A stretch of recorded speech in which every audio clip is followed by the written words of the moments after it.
A lot of montages are just a fast forward button to jump to the next big beat. Want to go from just a beginner to a pro? We're gonna need a montage. But this montage isn't some shortcut to a crescendo. It's the entire story, told in 72 seconds.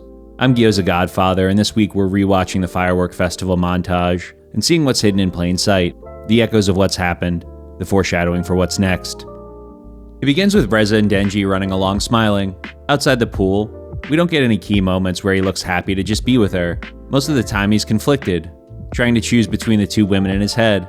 Denji can't decide what kind of love he deserves. And this smile is the first echo of something we've already seen, when he first saw Miss Makima outside the cinema. But here with Resa, he's just a teenager, running through a summer festival with the cute girl he likes while she's looking back with a matching smile on. The movie gives Denji the date he doesn't realize he's wanted since episode 1 of the series. He's not in some theater trying to look for emotional cues from some older woman on how to feel. Instead, they're on the most high school anime date possible, the tropiest of tropes. They're gonna kiss at the Summer Fireworks Festival. We're only missing the yukatas. The let's be free to be kids feeling they're smiling with here is the other side of the coin to Reza's run away with me refrain. Isn't it weird you don't go to school? And this smiling moment has become, isn't it normal we're on a date at the summer festival? But she doesn't need to tell him that. Her face says it all. So we cut to Denji's POV and the high school life continues. Resa points out the Tokiyaki and skewer stalls. There's cat's cradles, ramune, colorful balloons, more soft smiles. It's all so summer festival. And what I love here is this is all from Denji's perspective. Well, you can think of the reverse shot that's used in their relationship at times as from the other's perspective. Here we've got Steadicam. We see motion blur when Denji whips his head around to look at the stalls Resa points out. We're not over his shoulder anymore, but in his head, seeing her through his eyes. We can't help but smile back, and this first-person, third-person dynamic will come back in a bit to be used for some more impact. Denji picks up a colored stone from a pile of them. It plays like a drop of water. A little visual callback to the pool. The first time he learned to do something like a normal kid. Now he's got a drop of water and Resa inside it, all in his hand. She even strikes a similar pose to the one she did in the pool montage. The movie keeps tying Resa to water. That'll come back later too. I told you, there's so much going on here. Then the first real explosion of the film. It's the cotton candy machine, and my favorite shot of this montage and maybe the whole movie. The heating element flares, there's pulsing white light like a little explosion. Chainsaw Man doesn't tell you, look out there's a twist coming. Instead, these symbols teach your eyes the visual language. It's not that director Yoshihara and his team want you to understand that a cotton candy machine really means something else. It's just a cotton candy machine, man. But once you see the context in which it's echoed later, you can understand that shot is not just a moment from their time at the festival, but as the primer that makes the story feel cohesive. Every frame has a reason for being in the story because this is a consciously crafted film, not stringing together a bunch of episodes or spending half the movie on recap. This movie stands on its own, and is also part of a larger story.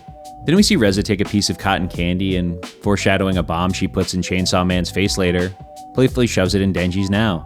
We see this from behind his eyes, but the camera cuts back to a normal third-person shot of him on impact, showing us his reaction. This first-person, third-person dynamic here is important because we get to see how playfully Resa meant it and how what the fuck Denji took it. This teenage flirty misfire breaks the illusion of normal. Not because it's weird, but because he's never had someone playfully feed him anything before. Unless you count Himeno. He's only had Miss Makima feed him udon after he barked for it. Imagine shoving a piece of food in your dog's mouth.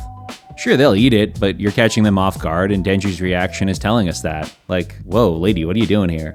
This scene breaks the cosplay, and the camera switching from first to third person shows us that. They were pretending to be normal, but they aren't. And we need to see Denji's reaction to the otherwise cute couple's move at the festival to get that. He doesn't know what he doesn't know, and he has no idea what's normal and what's not. So while Resa isn't blowing him up just yet, she has destroyed the suspension of disbelief. Another frame dissolves to bright white, another little explosion, and then someone's blowing bubbles. We're back in Denji's POV and he tracks them as they float up into the lights. Like we see bubbles float up between his arms in the pool and the harbor as he sinks with the bomb devil. That's because part of Resa's visual language is water. He meets her in the rain, she takes him to the pool and even gets the power to control a typhoon. All that keeps reinforcing her connection to it. It's the visual representation of the feeling he keeps describing early on. That while his mind doesn't want to, his body keeps dragging him toward Resa. He tries to fight it, but he keeps getting pulled under. He learned to swim too late. And for Resa, she's visually tied to water, but not in like a Bruce Lee Zen way. All the water she's tied to is big. A typhoon, a pool, Tokyo Harbor. And yet she's also the bomb devil.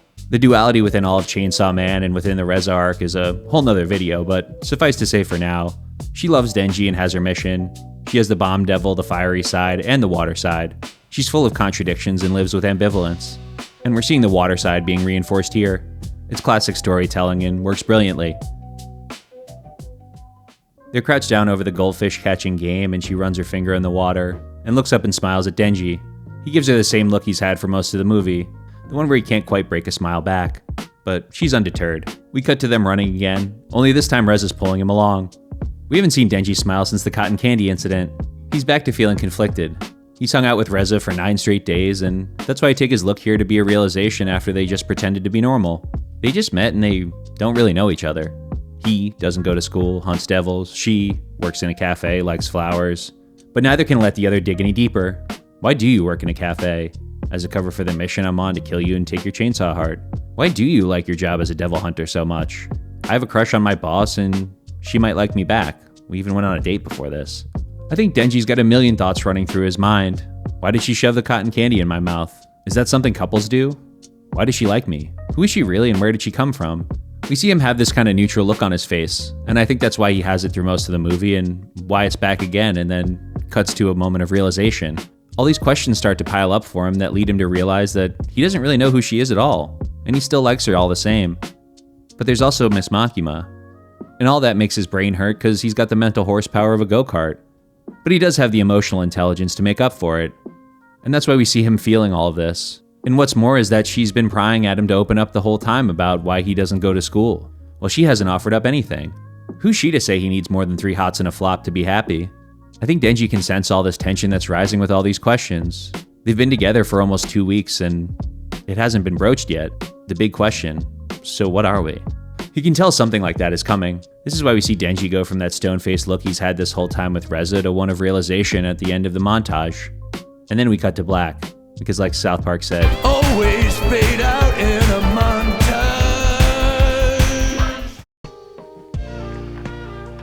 This festival scene in the manga is about 2 pages and 9 panels. But here it's 72 seconds of visual brilliance, reference, and foreshadowing that tell us more about the characters than dialogue in that time ever could. We get to see Denji and Resa as the thing they dream of being when they try to run away in the end, and then watch it all fall apart in a matter of seconds. And this montage is crucial to this working as a movie.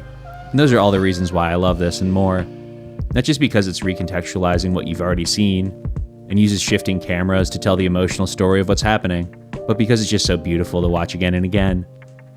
If you're still watching, thank you. That rules.